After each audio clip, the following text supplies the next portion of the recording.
Okay, what can a Buddhist say? I don't think I can really help you because I think you're already very happy. There's a lot of laughter here, a lot of happiness. But what I'm going to share with you today is basically how Buddhist treats day-to-day living from a practical point of view. I'm only going to talk about two things: what actually doesn't work for me, and what does work for me as a Buddhist.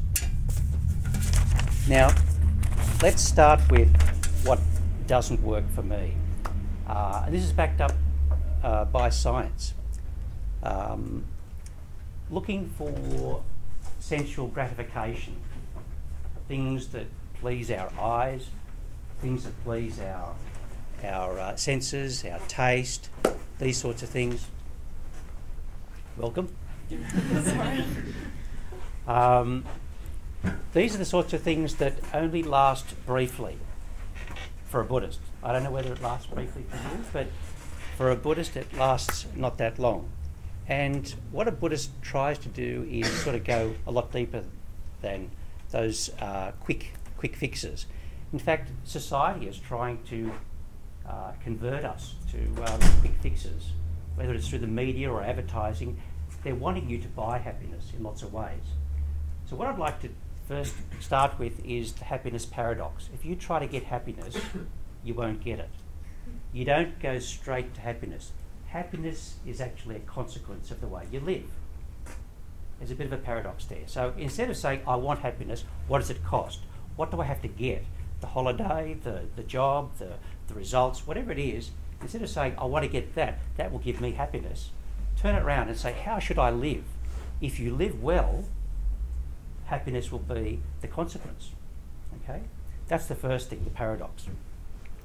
Come back to what actually works. And look at some science.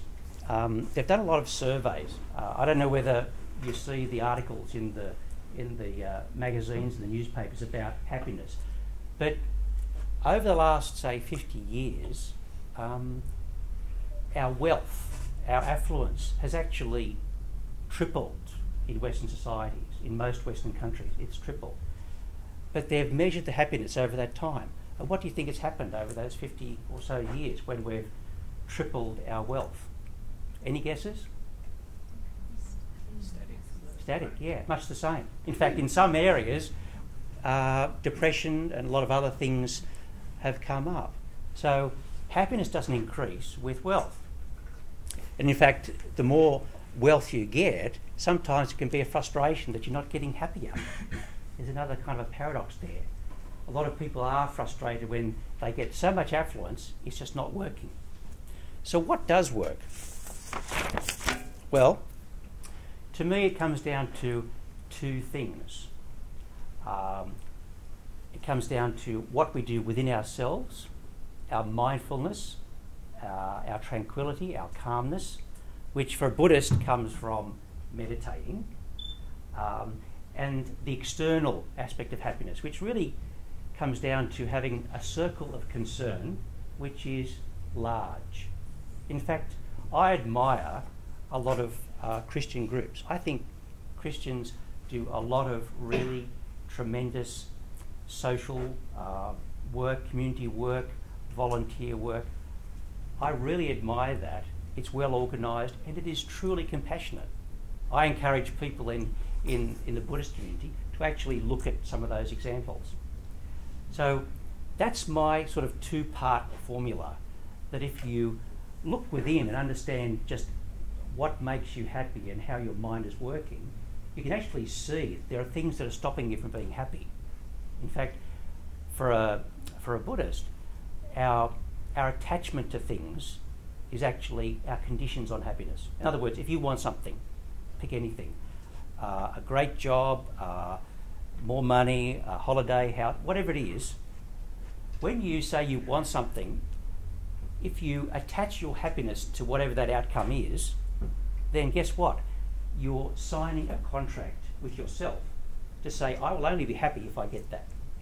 So wouldn't it be better if you reframed it and said, yes, I'd like to get these things, but if it doesn't happen, actually I'll still be happy. Or to take Joseph's term, contented.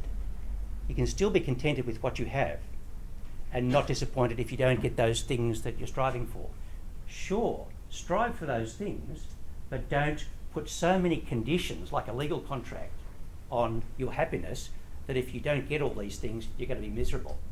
So that's the first thing. The contentment is actually understanding how your mind works and how you can be saying, I'll only be happy if. That's an internal thing. And for a Buddhist, we try to meditate so that we can actually realise what's actually happening in our mind, this internal conversation. That's why we sort of try to cultivate a clarity of mind so that we can actually see that and not do it so much, hence happiness.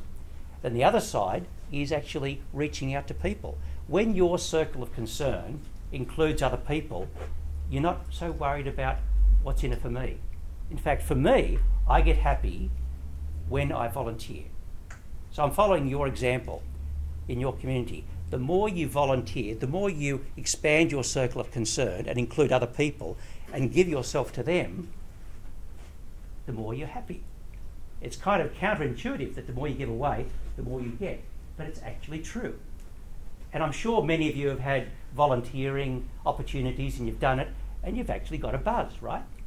Is there anybody who's done volunteering and has had a really lousy experience? If you have, then maybe there are other reasons why that went that way. But essentially, when you try to help those who can benefit from your energy, you actually become happier because you're not concerned about what's in it for me, right? So essentially, that's my kind of formula, and I hope we can talk about it in the discussion, that comes down to two things. It's this contentment and this clarity and calmness of mind, and then outwards, it's this sort of giving to others in the community, those who need it. So I'll stop there, and hopefully we can have a bit of a discussion about these things.